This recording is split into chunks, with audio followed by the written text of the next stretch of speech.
My name is Marissa Keene, and I was 35 years old the night my parents treated me like a teenager in front of half our family. It happened on Saturday, the 18th of October 2025, inside the old colonial house on Hawthorne Ridge, the house my father loved to call the heart of the Keene name. My mother's 65th birthday had passed 2 weeks earlier, but my father had turned the delayed celebration into what he called a family legacy dinner.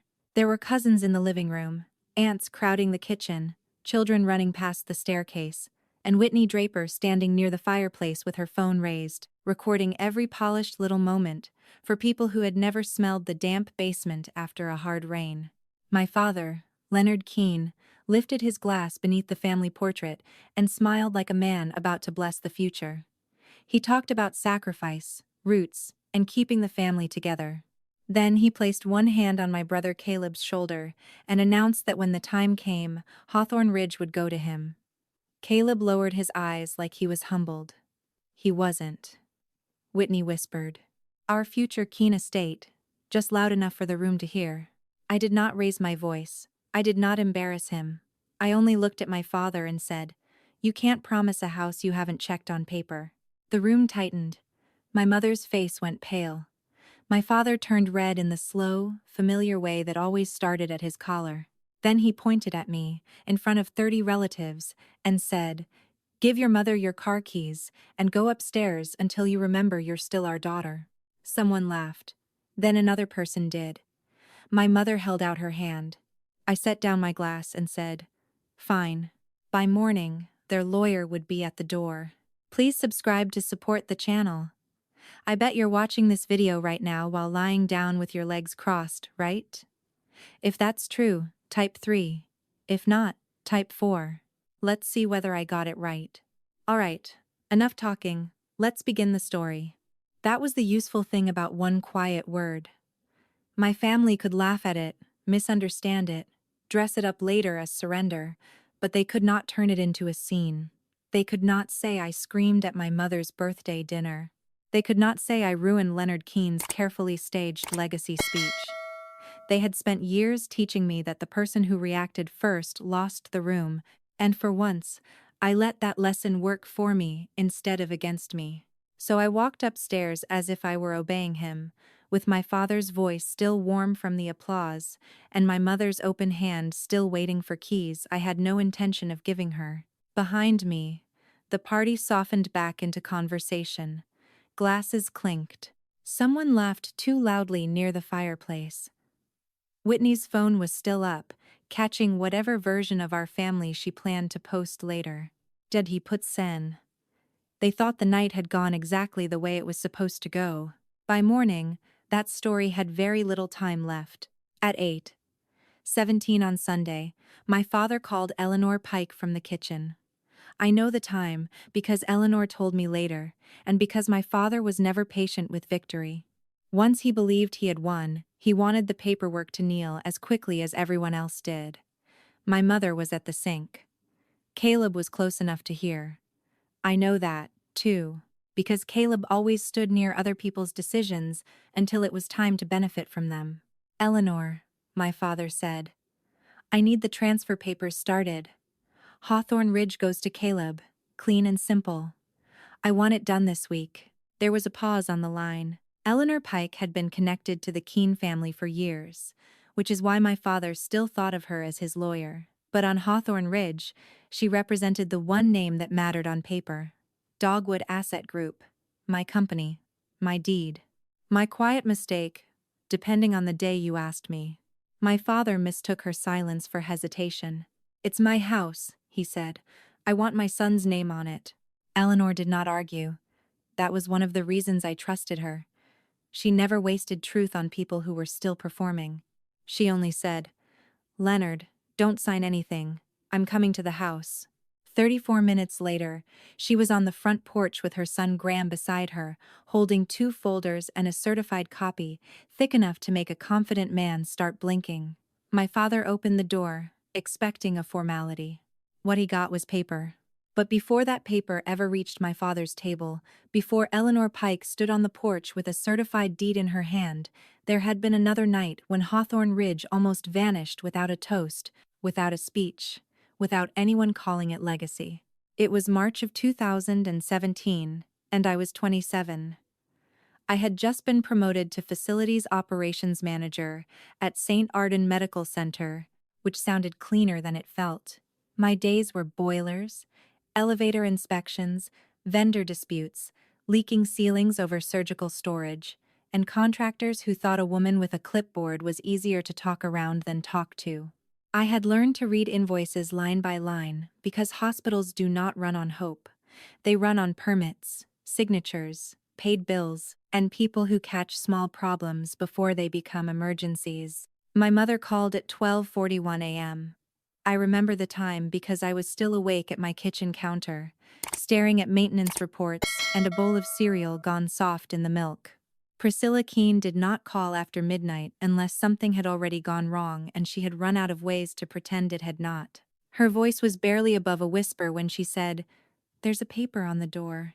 "What kind of paper?" "I don't know. It says county. It says delinquent taxes. It says lien. Your father took it down and put it in the drawer. He says it's nothing." I was in my car 9 minutes later. Hawthorne Ridge looked asleep when I pulled up, the porch light glowing yellow, the dogwood branches bare against the cold sky. But the house had that feeling buildings get when the people inside have stopped telling the truth. My mother was sitting on the back steps in her robe and winter coat, holding a folded envelope with both hands. Her hair was pinned crooked, like she had done it while shaking. Inside were property tax delinquency notices, a mechanic's lien from an unpaid roofing contractor, a county warning, and papers tied to a business loan my father had secured against the house without telling anyone. Not late in the ordinary way families get behind.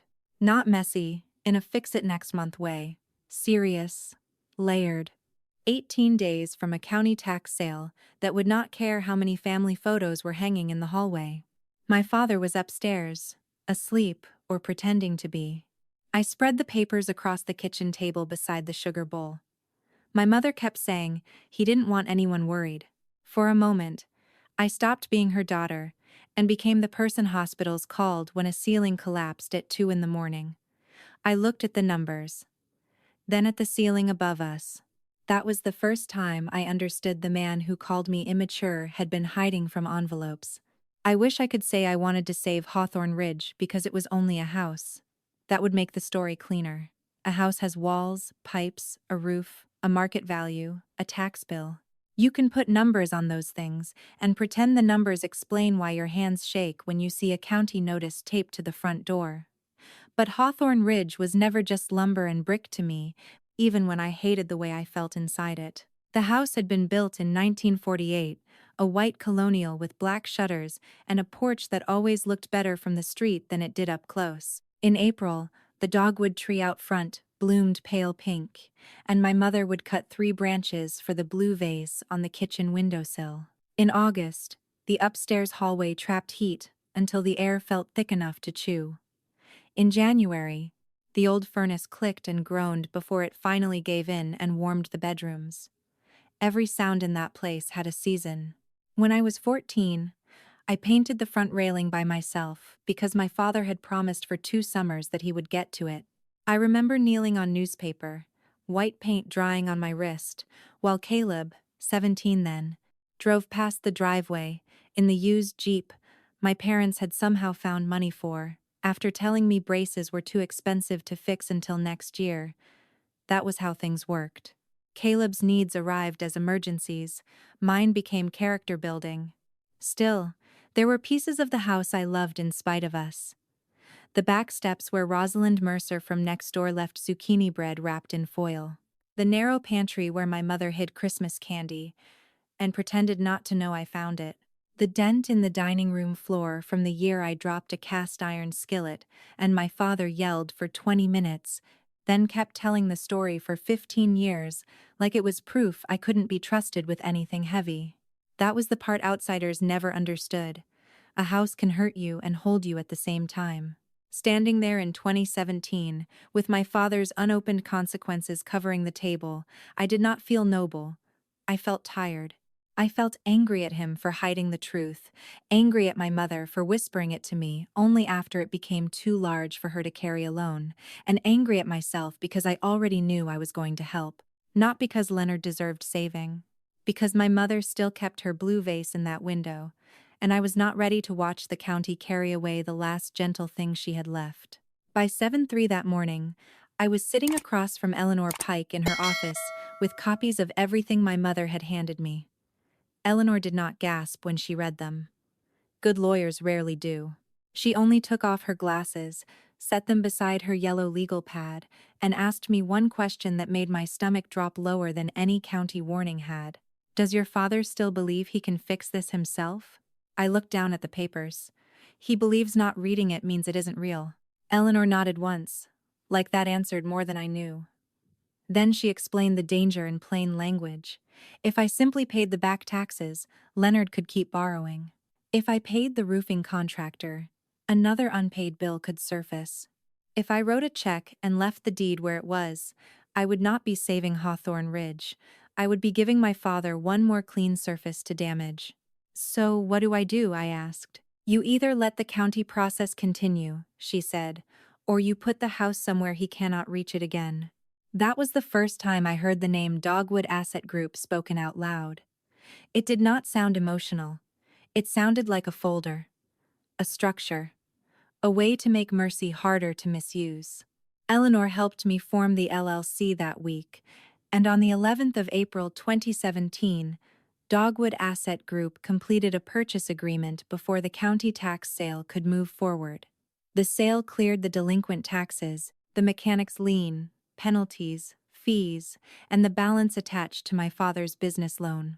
The first total was $96,400. By the time closing costs, legal work, and immediate repairs were added, I had moved $141,800 out of accounts I had built dollar by dollar, while my father was still calling my career a phase.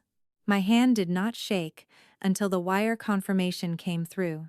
The deed was recorded. The lien was released. The county file closed.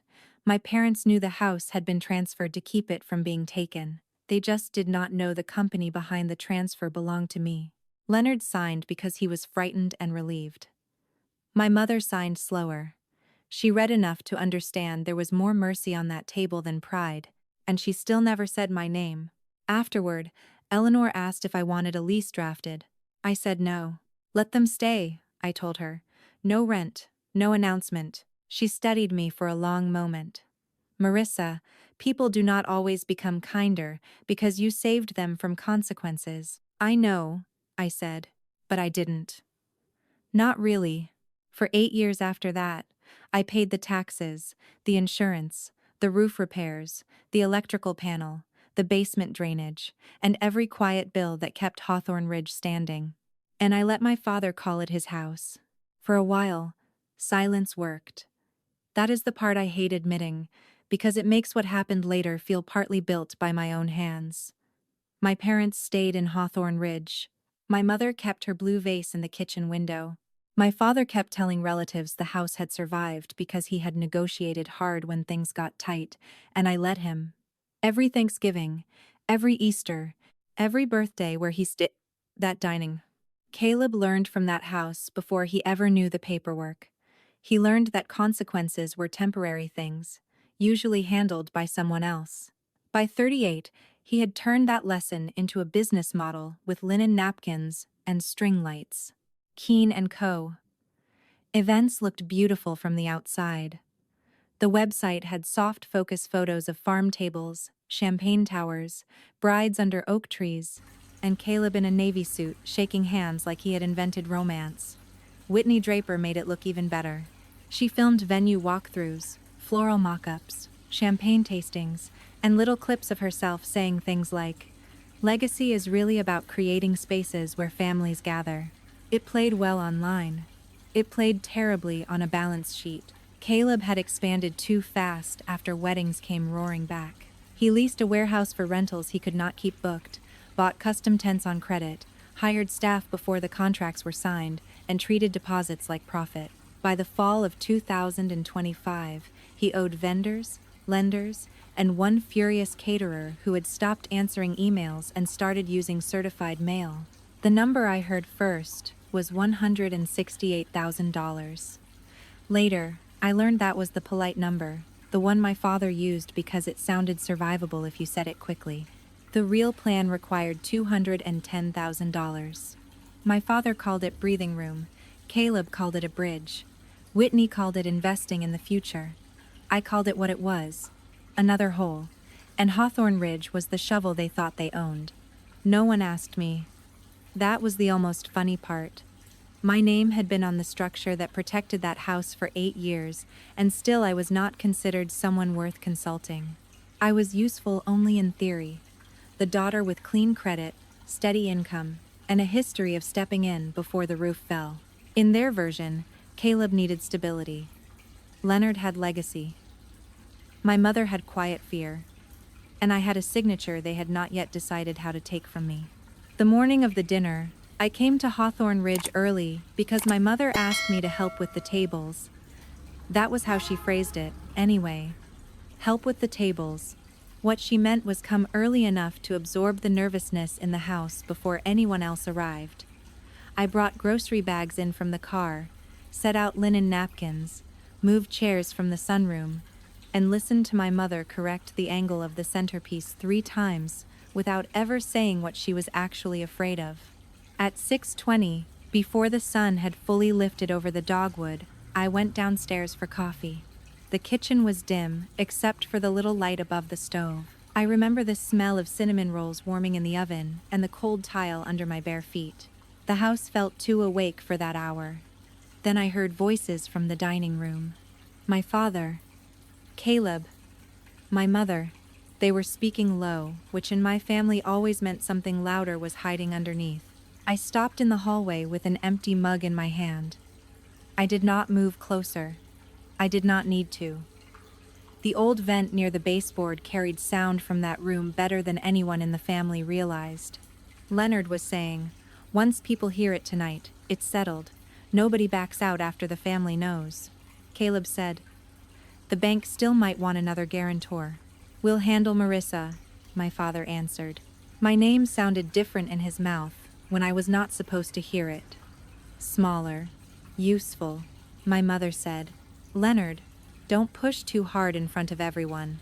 And he laughed softly, like she had missed the point. "That's exactly where you push. She won't embarrass herself in a room full of relatives. She'll get sharp for a minute, then she'll fold. She always does." The coffee maker clicked behind me. Caleb asked, "What if she refuses?" "She's 35, my father said. "But she still needs to remember who the parents are. Send her upstairs if you have to.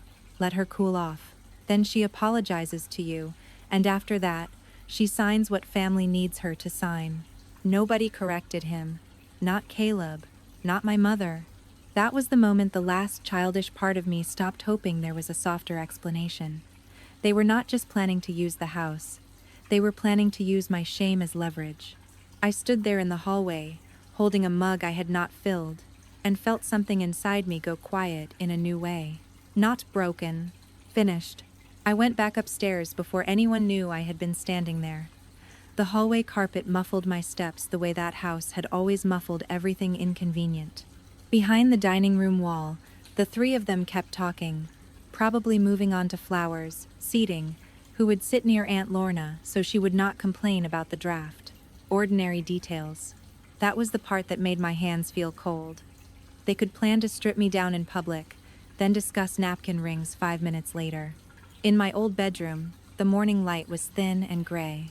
The room still looked like a version of me my parents preferred.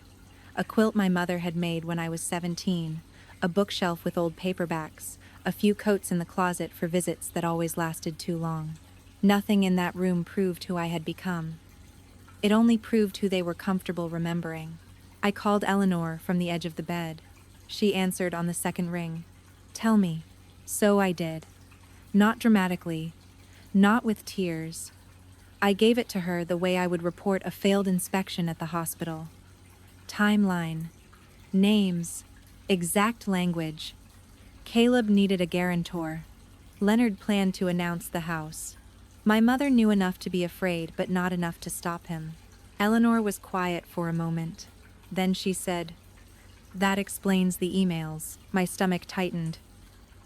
"What emails?" "Leonard asked last week about a simple family transfer. He used those words. Simple, family, transfer.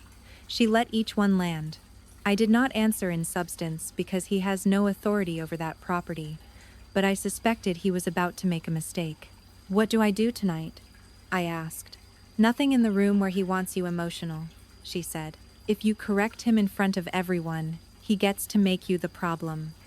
If he only talks, let him talk. If he tries to sign, borrow, transfer, or pressure you into anything, then we answer in writing." I looked around the room while she spoke. The quilt, the coats, the shelf, the little ceramic dish where my mother still left spare change, as if I were 16 and borrowing gas money. "Marissa," Eleanor said, softer now, "once this comes out, you will not be able to put the old family story back together." I stared at the closet door. "I know," I said. After we hung up, I packed without rushing. Clothes first, then books, then the framed photo from my college graduation that my father had cropped Caleb into when he posted it online. I left the room neat, not empty enough to announce itself yet, but empty enough for me to know. Downstairs, my mother called my name and asked if I could help with the place cards. I closed my bag. Then I went back down and helped. By evening, Hawthorne Ridge had dressed itself up like a house with nothing to hide. The dining room smelled of roast chicken, rosemary, and the vanilla candles my mother only burned when company came. The good plates were out. The silver had been polished. Aunt Lorna was already telling someone that families survived by respecting the people who came before them, which was usually her way of saying younger women should talk less. Whitney moved through the rooms with her phone angled high, filming the staircase, the fireplace, the framed photos, anything that made us look older, richer, steadier than we were. I watched her from the edge of the kitchen doorway. She paused beside the window and whispered to her camera, "Someday, this is going to be the most beautiful Keene family estate." Caleb heard her and smiled like the sentence had already been recorded at the county office. After dinner, my father stood near the mantel with a glass in his hand. He had chosen that spot carefully. Behind him were the family photos, the brass clock, the painting of the house my mother had bought at an art fair in 1999. Leonard Keene knew how to stage authority. He always had. He thanked everyone for coming. He spoke about my mother's devotion, about 40 years of sacrifice, about roots that held even when storms came. People softened. They always did when he used that voice. Then he turned toward Caleb. "A family home needs someone who understands what family means," he said. "And when the time comes, Hawthorne Ridge will pass to my son." Applause came fast, almost relieved. Aunt Lorna dabbed her eyes. Whitney lifted her phone higher.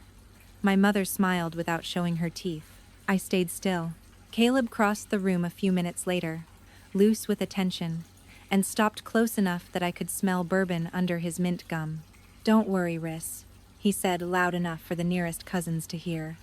"We'll keep your upstairs room. Everybody needs a place to cool off when they get dramatic." A few people laughed. I looked at him, then at my father, and felt the morning conversation settle into place like the final piece of a floor plan. "I was wondering," I said, "how you plan to borrow against a house nobody checked the deed on." The laughter died so quickly the room seemed to hear itself breathing. My father crossed the space between us with that old red anger climbing his neck. "Give your mother your keys," he said. "Go upstairs. You can come down when you're ready to apologize to your brother." My mother held out her hand. That was the moment that hurt. Not his order, her obedience. I set my untouched glass on the table, looked at all of them, and said, "Fine." I walked upstairs with 30 people behind me, deciding what my silence meant. Some of them probably thought I was embarrassed. Some probably thought I was finally learning respect. A few, maybe, felt the room turn ugly and chose the safer work of looking away. I did not turn around to find out. I had spent enough of my life reading faces that were never going to choose me. The second-floor hallway was dim. lit only by the small lamp my mother kept on the linen cabinet. Downstairs, the party slowly restarted without me. Voices rose again. Someone laughed too loudly, the way people do when they are trying to prove nothing uncomfortable has happened. The old floorboards carried every sound up through the walls, but for the first time, I did not feel trapped inside them. My room was waiting exactly as I had left it that morning. The closet nearly bare. The bookshelf thinned out. My overnight bag tucked beside the bed. I closed the door softly and stood there for a moment, looking at the quilt folded over the chair, the pale squares on the wall where old pictures had hung, the small desk where I had once filled out college applications, while my father downstairs told Caleb he had leadership potential. There are rooms that keep you young because people love remembering you that way. I took the last 2 coats from the closet and folded them into the bag. I slipped the books into the side pocket. I checked the drawers, not because I thought I had missed anything valuable, but because I wanted the leaving to be complete. No loose socks, no old earrings, no reason to come back later and pretend I was only picking something up. Then I reached into my purse and took out the house key my parents had given me years ago. The guest key, the one that meant I could visit when invited, help when asked, disappear when inconvenient. I set it in the little ceramic dish on the nightstand, right beside the spare change my mother still left there for a daughter who no longer existed. The other key stayed in my pocket, the real one, the owner's key. I took out my phone and texted Eleanor. He announced it. Whitney recorded it. He demanded my keys in front of everyone. Please come in person tomorrow. Her reply came less than a minute later. 9 o'clock. Do not sign anything. Do not argue tonight. Leave safely. So I did. I carried my bag down the back stairs, past the laundry room, and out through the side door where the porch light flickered over the driveway. I did not take my mother's hand. I did not give up my keys. I did not go back into the room to explain. I called a rideshare from the curb and watched Hawthorne Ridge glow behind me like a house that still believed it belonged to the people laughing inside.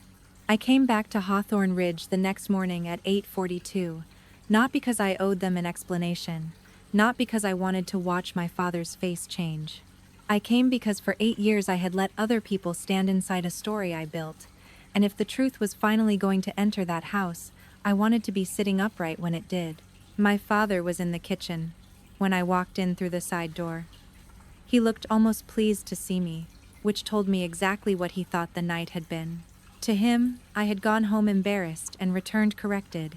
My mother stood by the coffee maker in the same sweater she had worn the night before, her hair pinned neatly now, her hands moving with that careful busyness she used when she did not want to choose a side. Caleb came in a minute later, barefoot, rubbing his face, with Whitney behind him holding her phone but not recording. Well, my father said, leaning against the counter. Ready to speak to your brother like an adult? I sat at the kitchen table, the same table where the papers had been spread out in 2017, the same table where my mother had whispered that she did not know what a lien meant. I'm ready to hear what Eleanor says, I said. His smile thinned. Eleanor works for this family. Before I could answer, the doorbell rang. Eleanor Pike did not wait to be greeted like a guest.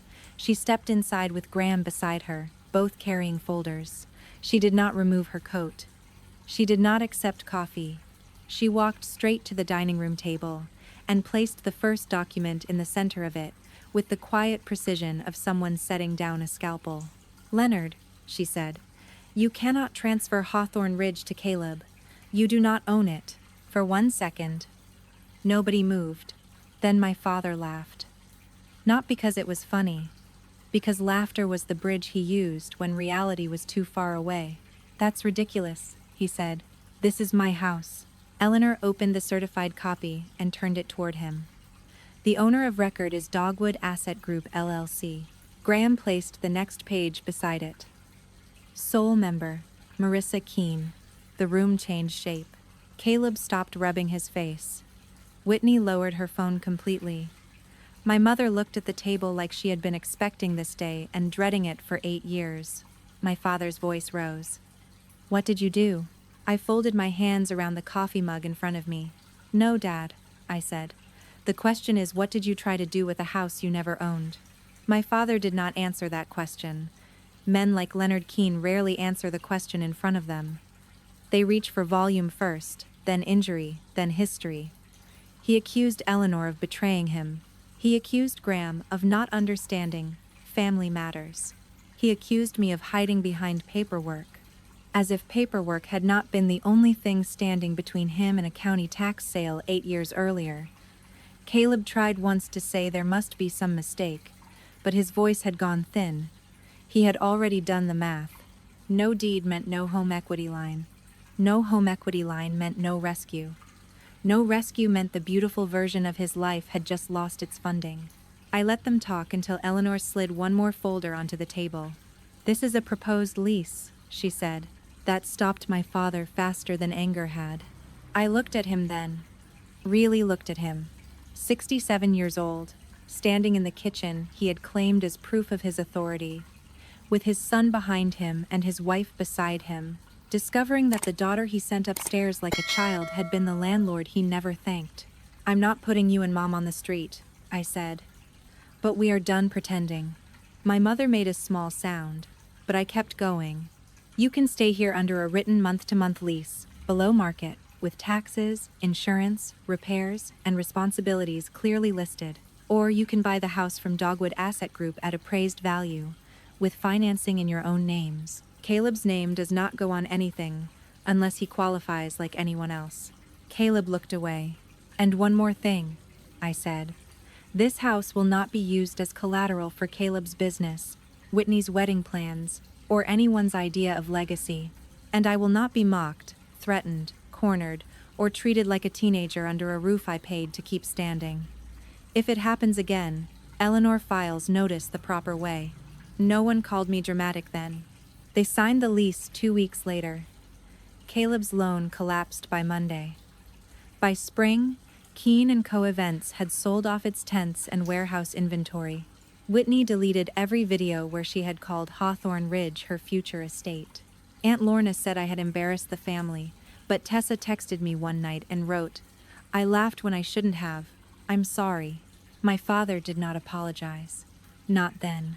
But months later, after a storm loosened shingles over the back porch, he watched me meet the roofer in the driveway and said quietly, "I didn't know you paid for the roof." I looked at him and said, "You never asked. I still have the owner's key. It sits on my ring now, uncovered, ordinary, allowed to be seen. I do not need my parents to decide I am grown." I left that old bedroom empty. I put the deed on the table, and I stopped apologizing for holding the door I had saved. What Marissa's story reminds us is that sometimes the people who call us difficult are only angry because we finally stopped being useful in silence. In many families, love and control can wear the same clothes. Someone says, "We're family," but what they really mean is, "You are supposed to carry this without asking questions." Someone says, "Respect your parents," but what they really mean is, "Stay small enough that our choices never have consequences." Real family should never require you to disappear. Marissa did not win because she shouted louder. She won because she knew what was true. She had the papers. She had the history. She had the quiet years of sacrifice no one thanked her for. But most importantly, she finally had the courage to stop protecting people from the truth they had built. That is a hard lesson. Because when you love your family, you want to believe your patience will change them. You want to believe that if you give enough, forgive enough, stay calm enough, one day they will see you clearly. But some people do not recognize kindness as love. They recognize it as permission. And when that happens, boundaries are not cruelty. Boundaries are the place where your dignity finally gets a lock on the door. The most powerful part of this story is not that Marissa owned the house. It is that she stopped needing her father to admit she was grown. She stopped waiting for the people who minimized her to become the people who validated her. She did not throw them into the street. She did something stronger. She told the truth, put it in writing, and refused to be humiliated for free ever again. Maybe your house is not a house. Maybe it is your time, your money, your peace, your marriage, your career, or the quiet strength you have spent years using to hold everyone else together. Whatever it is, know this. You are allowed to protect what you saved. What did you take from Marissa's story? Have you ever had to set a boundary with family after years of being overlooked? Share your thoughts in the comments. If this story stayed with you, please like, subscribe, and come back for the next one.